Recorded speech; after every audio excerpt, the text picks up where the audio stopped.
Hi there, I'm Tammy Lee Meyer, and I'd like to welcome Daniel Harris. Thank you, Daniel, for joining us. My pleasure. So this is a peer-to-peer podcast. Daniel and I are going to be exploring mainly his work, but also where our work intersects. Daniel, I met him at the Impact Economy Summit last fall, put on by the Citizens Media and the I3 Summit. And I was really excited to hear about your work with Kendra, which is working on a new model for digital rights management. Daniel, maybe you could just give us a bit of an overview as to what is Kendra.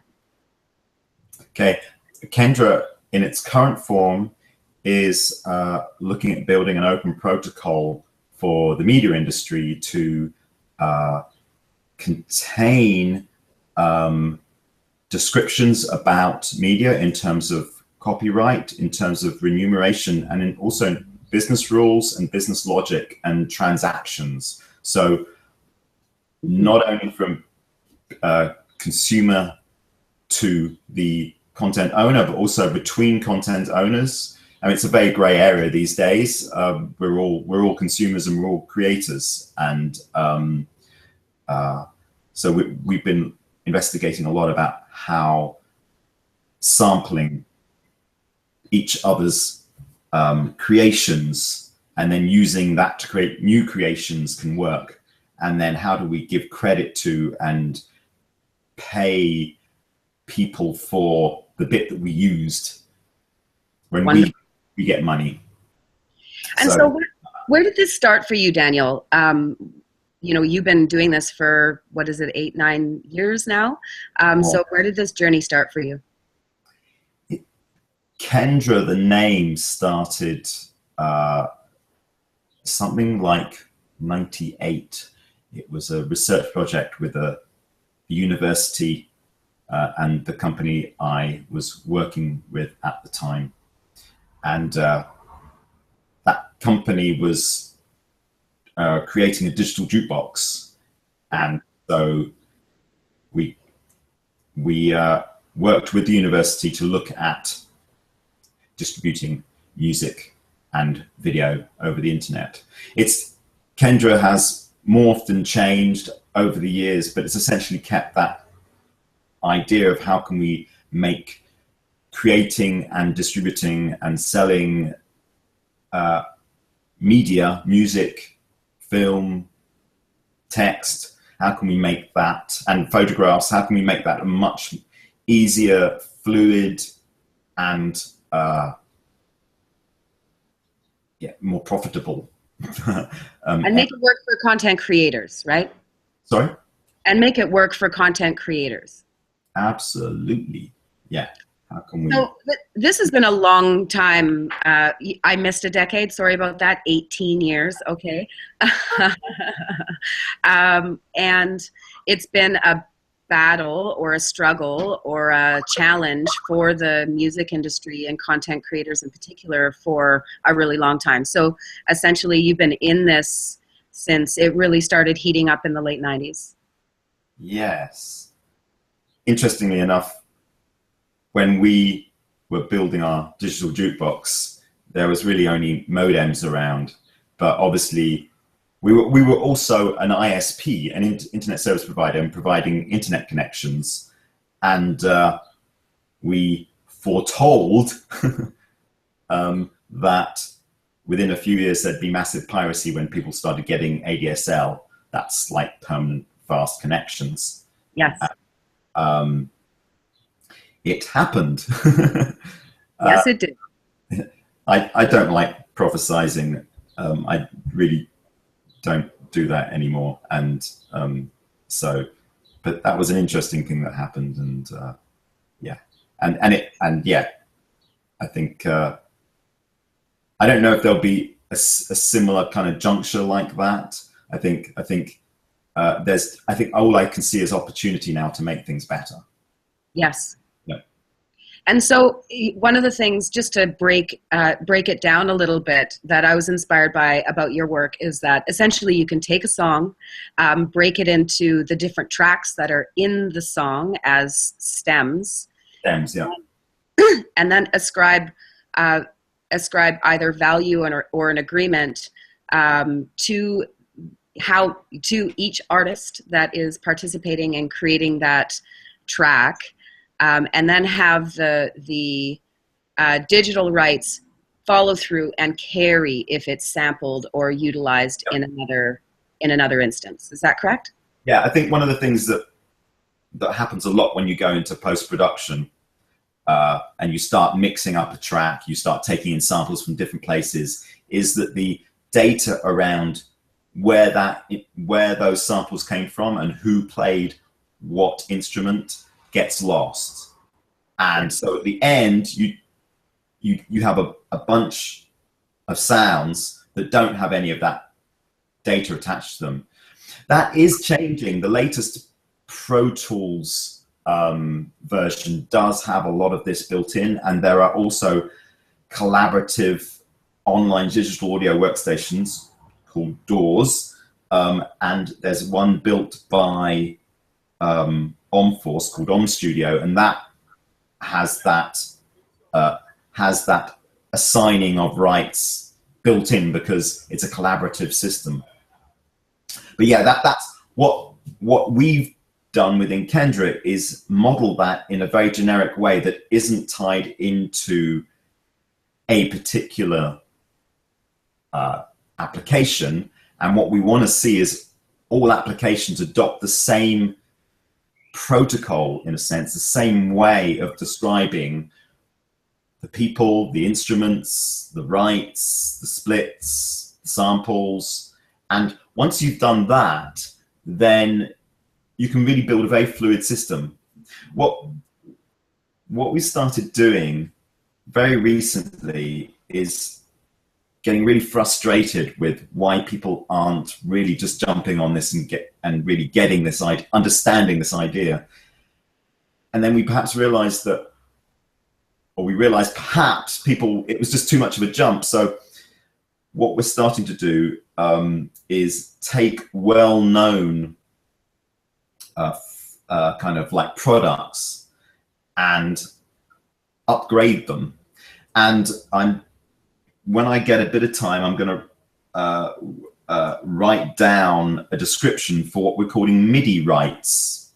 MIDI, I don't know if you know, is musical instrument data interchange, and it's the thing that connects all of digital synthesizers and equipment together to fire off notes. Yep. And it's like basic for a studio. Every musician understands MIDI, but it's an open protocol.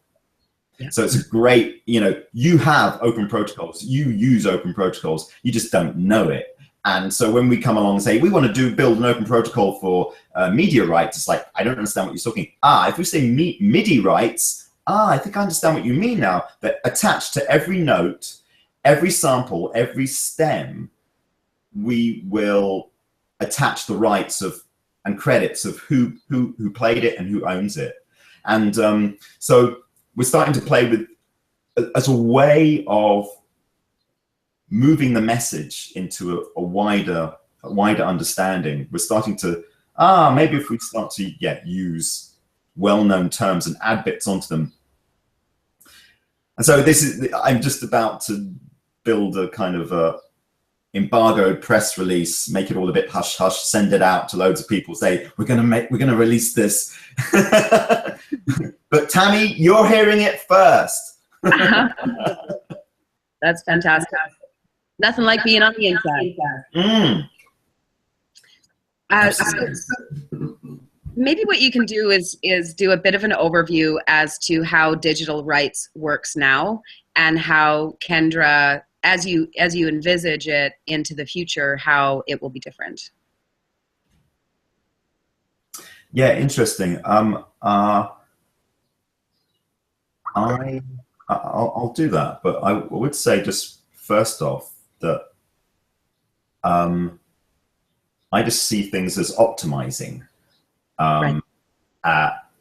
That there are a bunch of entities out there doing jobs like collection agencies, like managers, like record labels, like well, the artists themselves. Then there's just a whole infrastructure around. You know, there's multiple collection agencies within each country, and there's territory, and these are the territories, and then you've got artists distributing different their works in different territories, and then so one can view it as a huge mess, or one can view it as a huge opportunity to optimize what's going on. And so I don't actually see that there are various ways you could approach this. One is, let's scrap all that and let's build something amazingly new and fresh. And that's that. There are people looking at that, especially, you know, around the blockchain and Ethereum, looking at new ways of doing things. And to be honest, they look pretty awesome. And Kendra Hub, which is the application that we're building, which I'll talk a little bit more about, will plug into that. So we're technology agnostic. We're not saying that anything is better than anything else, but these are all opportunities. And really what we want to do within Kendra is just interoperate everything, so that there are, what we dislike are closed islands, and what we really like is bridges, to bridge between technologies. So if people are not talking the same language, then let's put an interpreter in there. Let's put glue between all of these systems to make them work better and more fluid. And it's interesting thinking about marketplaces and free open marketplaces, and really those occur when this is a Tim Berners-Lee ism, where the data is separate from the application. So in a sense, where the data is separate from the platform. What you've got right now are lots of people building services, online services, where they get you as a customer and then they hold your data. And because there isn't any standardized way of saying these are the rights associated with a song, it's very difficult to port this data, to move this data from one service provider to another. So that's one of the things that we really need to figure out. And that's where MIDI really works, because it has a way of porting the note information from one synthesizer to another synthesizer. And so that's exactly what we want to do within the kind of rights and credits area. Okay, so say I'm a musician. Say what? I'm a musician. Okay. And I would like to put out some of my pieces for people to remix. So this is simpler than a song and breaking it down into notes, into tracks, into stems. Yeah. But rather I, say have a little piece of piano that I've written that I want to offer to the wider community to mix or remix or use in some way. Yeah. How might I participate in? I mean, it's a series of protocols that you're talking about. So, yeah, what would that look like? We're creating models for what this may look like. So we've built an application that is basically a prototype for what a song may look like when it's split up into stems and samples, and how you can track your work through the production process, and when it's split up and put into another song, and then you're still there, you're still identified as a small owner of that new track. So in actual practice, what we need to do is build this concept into all of the existing production applications like Pro Tools and Logic Pro and Ableton and things like that, and put it make devices aware of the rights associated with media, And so what we're doing right now is really demonstrating that possibility. And Yes. there's a lot more to do in terms of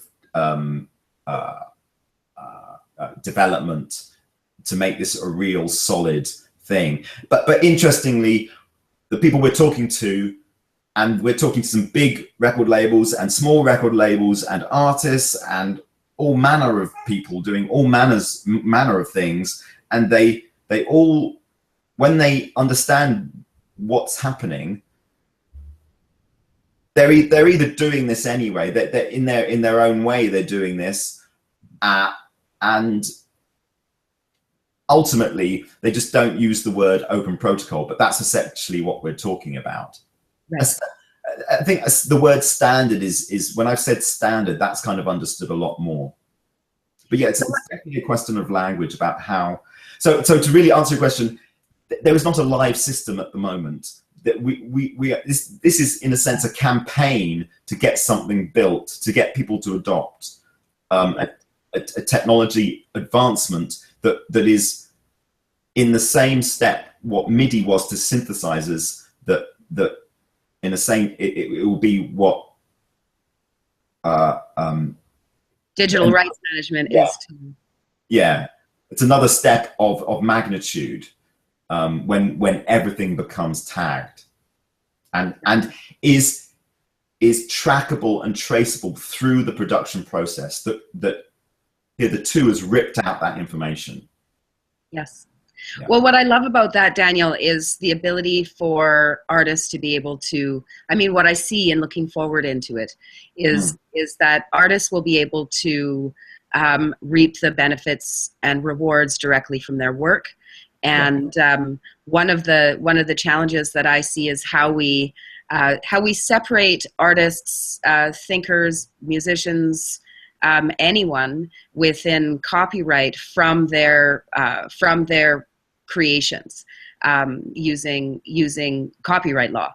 And I think that it's an anachronism. And we need to innovate I don't think that we should be separated from our creations. I think that we should always continue to reap the benefits of what it is that we create. My personal philosophy around that is it's going to come down to choices. What I want to do is develop technology that enables choices, so that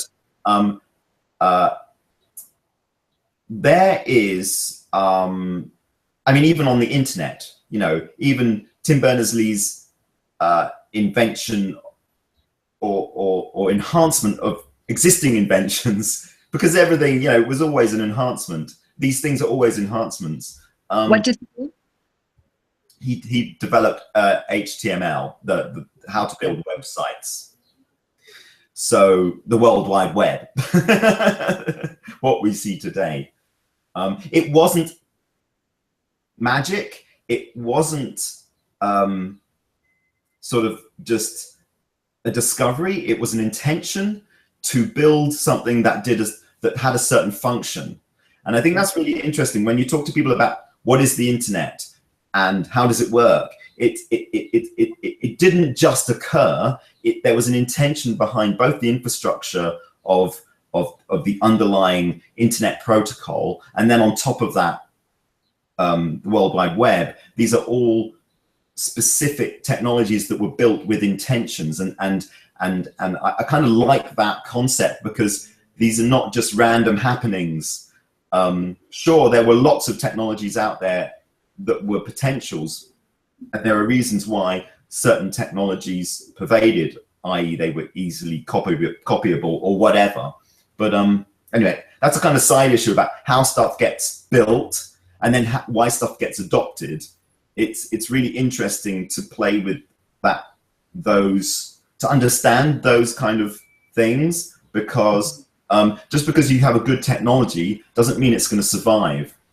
Yes. And as a side thing, why the blockchain is getting so well funded and so much attention is essentially because in the heart of it has commerce. And that's really interesting that people are jumping on it because they instantly see how they can make money out of it. And so that's what drives it. And so it's just a really interesting fact about why do certain technologies take off. And it may be a good technology as well, but the fact that it has commerce built into it means there's money behind it. And that's really interesting. What was the question? Well, I actually want to jump back to last fall when we were at the Impact Economy Summit. There was some stuff that happened around Imogen Heap. Can you just share a little bit about that part of the story? Yeah, that's right. Yes, Imogen Heap came up with the idea of mycelia, which is essentially another way of saying the semantic web, which is another way of saying an open value network, which is another way. Basically, these things are all very, very similar in the concept. They're just presented in different ways. Effectively, it's a sea of data, and you can view the data with queries, and you can to bring it less abstract than that, effectively it was how can artists make money, and so if we assign IDs to all of the things like we're talking about. I mean, we're working with Mycelia and Imogen, and we go to their events and collaborate, and there's a lot of organizations, profit, non-profit, in this kind of sea at the moment, all working together, and so I don't see any difference really between Mycelia and what we're trying to do within Kendra and what other people are trying to do with their systems. It's very, very similar, and you know, we're all borrowing off each other and adding to each other, and it's awesome. It's great. It's a great happening at the moment that we're all kind of getting there. In the stream. In the stream. Yeah. Another piece that you've got coming up is CollabCamp. I mean, obviously, I'd like to get a little bit more into where these kinds of collaborative conversations can also be, some of that digital rights management can be managed within Kendra. I think that's a really beautiful, natural collaboration between you and I. And if you think about it in similar terms, you and I are investing this time together. We are working to understand each other's projects and advocate for them. And as part of that, we have shared intellectual capital or value that we're creating. And I would say that has a similar a similar way of being handled as musical notes in a song. And it's so same stuff. It's all the same. It's all the same stuff. It's all just data that, yeah. And I think it's important to express that the open value network, that open value accounting way of looking at things, where all transactions are equations. I mean, it's basically how things have been for a long time, but it was never built into a protocol. So I think the work that's happening there, that as I understand it, come from more the physical world. We're now using those, or when we started building Kendra Hub, we realized, oh, it's actually the same as what they're doing in the kind of 3D printer type world and collaborative productions and peer-to-peer production in a digital media domain. And the exciting thing is working with them to let's build a really generic protocol that covers all of those scenarios, so that then we don't have these islands, that we can actually say, well, you know, we built a song and we put it into you know, a box, and then we sell the box with the song, and it's like it doesn't matter if it's a physical thing or if it's an audio thing, that they can all be combined and have a kind of an equation, a pie chart of who gets remunerated when we make a sale. And yeah. So maybe you can just walk through what you would envisage as the elements of the protocol. Yeah.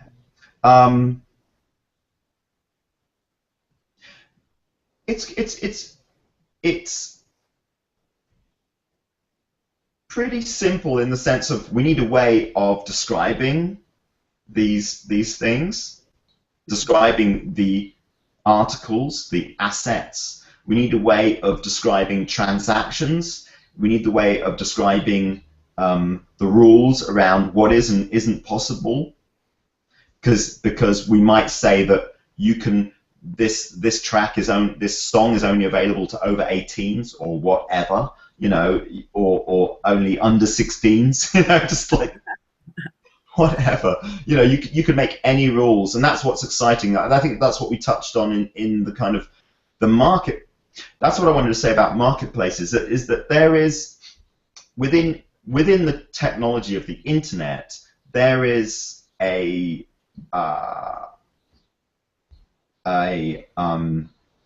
kind of a strata that runs through it that is seen as how would you say this? Adhering to current laws. Now, but the laws were created for a non-digital era, for instance. Now that there's a new kind of way of distributing things, those laws can be tweaked, but you can't really know how to tweak the laws until the new technology comes along. So this is why it's important that you create technologies that allow choices for people to describe new ways, new models of doing things, and then you can start to say, well, actually, it is fair that they can do this or that, and that we do need to tweak the laws. So when you were talking about kind of the way that the copyright's legislated at the moment, it could be seen in some instances that it needs to be more flexible. But I don't think that's a problem, because we just need to create technologies that allow us to be in the law, you know, within the legal framework as it stands, yeah. And then play with other ways of working. And I'm not talking about a consumer taking their stuff and just not paying for it. What I'm talking about is how musicians interact with each other, how yeah. Copyright societies manage their copyright, how the equations, because the copyright institutions actually legislate, as I understand it, how the splits work. But it might be that I, as an artist, don't want it to be. I want to make up those splits completely with the collaborators within my song. I don't want to be told how to split it up. So, but there's a reason why the kind of the legislation sort of protected people. But now, perhaps that we have other tools, we can be a bit more fluid about that. Right. And so these are kind of exciting times in the sense that if we give people the tools to be within the legislation and then to experiment outside it, then we can move stuff, and that's and so just sort of, is it okay? You know, like keep checking in. It's exciting. Yeah. I mean, in a sense. Yeah. Sorry. I just want to let you know that the call dropped for about a minute in there somewhere, but I've been back with you for the last minute or so. That was just a bit. Sometimes there's little glitches with these things, and that's okay. And yeah, I think that this kind of innovation in copyright and how we share together is really important. Yeah. And so I really appreciate that you've been creating a working model for digital rights management, and I'm really looking forward to seeing how it can also work with collaborative conversations, and the kind of work in exploring some of the cohort of people that are really pushing for social and economic change. Yeah. Because that's my passion and interest, so I'm just selfishly Yeah, wanting. it would be interesting to model something that isn't a song within Kendra Hub, just to see how it works. I mean, the interesting thing about a song or a video or a film is that it has a timeline to it. So we've got another added dimension that things change along the time of that asset, you know, whereas maybe a chair is a fixed, you know, it doesn't alter itself like that. But maybe there's something to do with journeys or travel that you know, we can play with these models about how they might work. Can I just jump in and share some of what's exciting for me in thinking into the future with these ideas? Go for it. So I, as a person, would love to, and you know, my other artist friends I would love to have a series of protocols where I could put out my work, whether that's video or audio or a snapshot of my latest painting, or these kinds of conversations, and be able to put that out in the world, and create agreements with other people around how that work is supported, and just be able to interact with. I see this as a type of wallet, a type of digital wallet in a sense, because it's capturing. There's a ledger that could be part of it. You know, you're talking about protocols that may feed into a ledger, but a ledger is important to see. You know, how many people have clicked on my song? What agreements do I have around you know, potential partners who may want to see their content aligned with mine, i.e. next gen style of advertising? And how can I work in collaboration with other people that I want to support and have them support me? So, you know, these are the kinds of things that I think are really valuable, that we have the opportunity to create models for, and what excites me about this work that you're doing with Kendra. Yeah. What do you think about that? Awesome. Yeah, more and more. I mean, Kendra was, I think, my first. Well, I suppose actually no. I mean, I started the internet company with a bunch of friends before I got into Kendra. So and you know, the internet is an open protocol. That's why it's so awesome. And actually, what I'd like to see in the world is everything being an open protocol. Just there being an open protocol for everything. You know, there's an open protocol for food. There's an open protocol for food distribution, for food procurement, and for transport, for any marketplace. Now, this doesn't mean that we don't have commerce. It means that we have commerce much more, and the gateways to commerce are basically zero, because as in the hindrances to getting into that, you just got to speak the language of the open protocol, just like you speak the language of email, or you speak the language of MIDI, or you speak the language like a synthesizer speaks MIDI, or you know, a mail application speaks, an email application speaks the language of mail, you know, and email, and like a web browser speaks the language of websites and HTML. You know, these things are standardized. That's why they work across different technologies, different applications, different devices, different operating systems, different manufacturers. And that's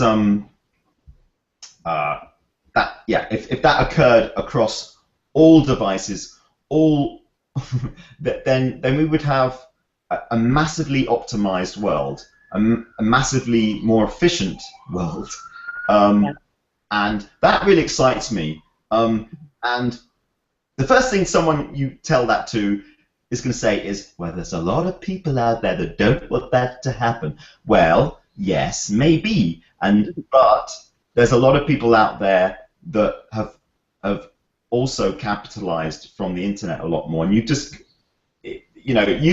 can concentrate on the naysayers and the reasons why it won't work, or you can just concentrate on why it will work. And if you look at, I don't know, you can quote Steve Jobs, and he says, the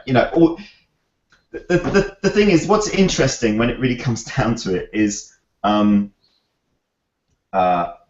yeah, everyone has their little thing that they're bent on, that they have to do in the world, and that they see as being the enhancement for what's going to take humanity to the next step, or line their pockets. Whatever. I know it's getting a bit esoteric, this conversation. No, but I appreciate that, because, in a sense, how does this connect to a larger vision for humanity getting on track? And I think that, one of the things that you alluded to in your last bit there was around the corporate control, right? Like, if there's money in it, and you've said that a couple of times this conversation, then it's supported. There are ways to find it, to make it happen in the world. But what you're really talking about when you're talking about open protocols is you're talking about accessibility for everyone. And obviously that's a deep conversation that has a number of elements to it, but really that's what we're talking about. How can we give access to anyone to these open protocols, whether they, as you say, be about food systems, whether they be about internet protocols, digital rights management, and I think that the reason why we've got so many people that are working in this direction is because that's the critical thing, is we need to have interoperable processes where we can interact, and we can do that in ways that are scalable, as they say. And actually, one thing that's key here is if you meet someone who says, yes, but there's a lot of people out there that don't want this to happen, you should just walk away from those people. And that's what because it's no point arguing, because what's interesting is just that we just have to really stick on the positive line of that we need to see this stuff in the world. And the awesome thing is that we do have a demonstratable system now, and that actually turns a lot of heads, and that, before we were just talking about it, but now we can actually show it, and it does make a big difference. And once people start to see it, they go, oh, okay, I understand this now. It's sometimes when you're talking about esoteric stuff like this, if they haven't seen similar things in their life before, where things are interoperable, then, and we're not used to actually seeing that. I mean, the internet works, but we don't know why. Email works, but we don't really know why, and we're not taught. It's a black art or a dark art. Well, it's like mysterious. But yeah, I think part of this is making it less mysterious, and finding the And an important corollary to, I think, is using knowledge wisely, right? So there are these things that we know. There are these protocols, and why I think that you creating this model is so important is because people can look at it, bang around in it, and say, this is what this means, right? And then take that into their own projects, which is the whole purpose of open protocols, is to model and use the same kind of processes, and that's of great use. So thank you so much for doing that work, Daniel. Thank you. Let's jump to CollabCamp, because I guess I'll also say that I'm totally inspired by the way that you do things. You just jump in with both feet, and you are persistent, and you stick with it. So thank you so much for your 18 years in Kendra and moving that forward. But you also have been hosting and collaboratively putting together a collab camp. So maybe you can talk a little bit about where that started, and of course that is starting in 2 days in Paris. So maybe we could just dive into collab camp. Sure. CollabCamp was born a few years ago. It was birthed out of the We Share Labs camp that's been going for a few years as well.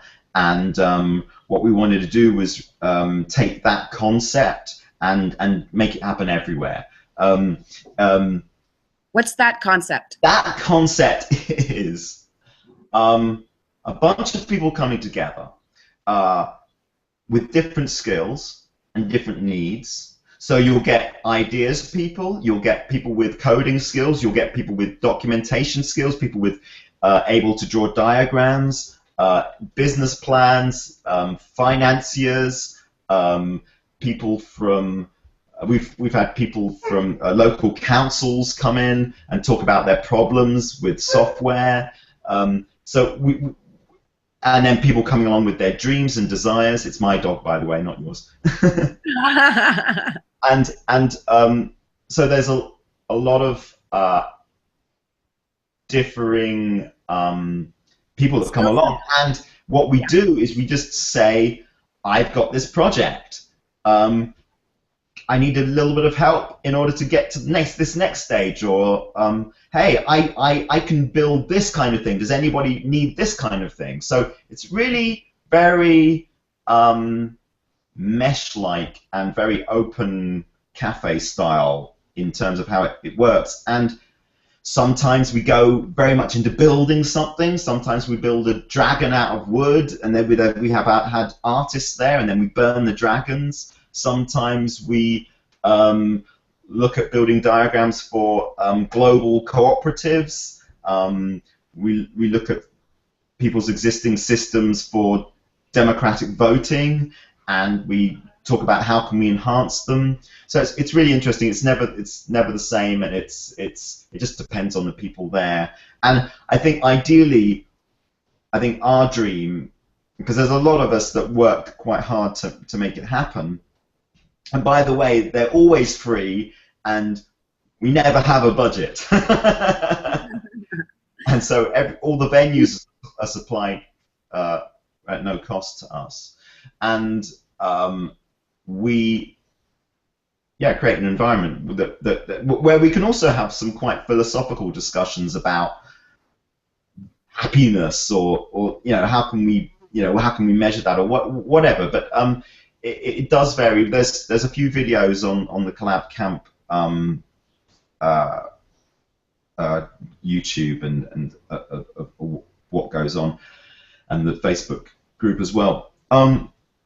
It's just an exciting bit of mayhem, really. And I think there is part of it which is, if we could do this everywhere all the time, get people to talk to each other and bridge build and share their experiences and their skills all the time, then that would be just totally awesome, and we could achieve so much.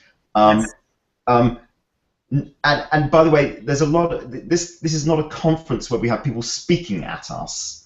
That happens elsewhere. This is where people, it's very open cafe, where people come along and decide the structure of the camp at that particular moment. Yes. And so part of the remit is not only how can we collaborate on particular projects that people already own, but how can we collaborate? How can we discover what it is to collaborate, and how do we collaborate better and more efficiently and more effectively and in a nicer way? Mm-hmm. I think that's incredibly important. And so again, you're modeling something that people need to see. Thanks. And unfortunately, I'm not going to be able to make it to Paris on Friday, but I would love to offer doing podcasts. They don't have to necessarily be wrap-up podcasts. They can be, I would love to do a short piece with every one of the people that are there, for example. And if there's anyone that wanted to do a podcast ahead of the event, I'd be happy to do that. So that keep that in your hopper. I know there's not much time in between now and then, but I'll be. The thing to do is to jump into the CollabCamp group, the event, and the Skype group, and just say that. Yes, just put it out there and say, you know, just do it. That's great. Yes. So, what are you? This is kind of a crazy question, and I kind of know how you're going to react to it. But what are you hoping to get out of CollabCamp this year? You know what I'm going to say.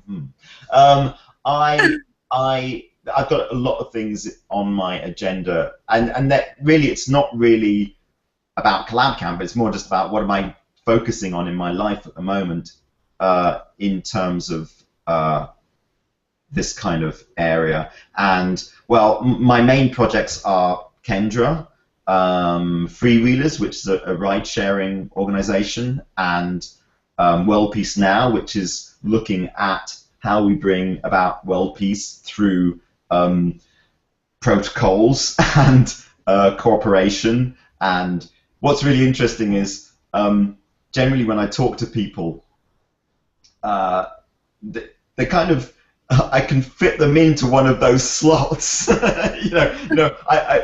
that's a CollabCamp kind of project. Oh, that's a kind of World Peace Now kind of project. Oh, you're doing a kind of like a, if we can bring, so World Peace Now is kind of like you have a vision, you share the vision, you see who else has a similar vision, you get recommendations, then you have a kind of a project plan, and then you can build projects, and then you can manage projects from, so really it's what a lot of organizations are doing, but it also has an open protocol. So there's other companies that starting to speak to that are doing very similar things, and I've said, hey, we need an open protocol for this. So I'm looking at all of those, looking at how do we make open protocols for all of those, looking at how to actually make some money out of all of this, because I think it's about time I started earning some money, and because I know what I'm doing is awesome, because you keep telling me, and yeah, I think this stuff really rocks, and we should be rewarded for doing this, and not only that, we should actually get it done. I mean, we need a lot of money to make this stuff really fly. I've had grants from the EU and the UK, sort of totaling up to about $500,000 so far, and I just need to work on getting more of those, getting more money from industry, and because the internet serves industry. Another thing, the reason the government would have shut down the internet years ago if it wasn't actually being used by business, right? So it's like the internet serves industry. That's why it's there. Industries capitalize, do better business because the internet is there. The internet is an open protocol. Industries do better with open protocols. So we've just got to keep selling that to them, that actually have it. Open protocols allow you to simplify your messaging systems, allow you to simplify how you communicate with other vendors, and suppliers. It's just a no-brainer, and it's obvious why these things take time, especially when you're trying to retrospectively build in an open protocol to an existing established system. Is there's a lot of people that are worried that their bit of the pie will disappear, and it doesn't need to. It can just be made easier, and yes, there's lots of work to do and lots of but it's interesting playing with this, because actually 90% of this is psychological. How do you psychologically tell people that actually something's going to benefit them when they're really scared that it's not. And if you had told people about the internet way before, they would have run a mile. If you'd have told people about the World Wide Web, they would have run a mile. And it's kind of like these things were developed not essentially for commercial gain, because the internet was military, had a military focus, and the World Wide Web was academic. So yeah, they weren't developed to make money. Right. So just interesting stuff, really interesting stuff. Mm-hmm. It's a pretty profound social experiment, and the more that people like you are out there creating these protocols and examples and really show and see how it can have real life impacts on people, the better. How can people check out your work? What are the websites that can direct people? The websites are Kendra.io, CollabCamp, freewheelers.com, worldpeacenow.org, and I'm daha.co.uk everywhere. Okay, wonderful. Any final thoughts about how people can help you? Come to CollabCamp. Well, go look at any of the videos on any of the sites, or just get in touch. I'm really easy to talk to, so just get in touch and bring your wallets. No. Seriously speaking, if we had lots of money, we could pay rocket scientists, developers to build this stuff. This stuff doesn't get built because developers need to earn money to pay for their kids' education, and this stuff doesn't get built voluntarily.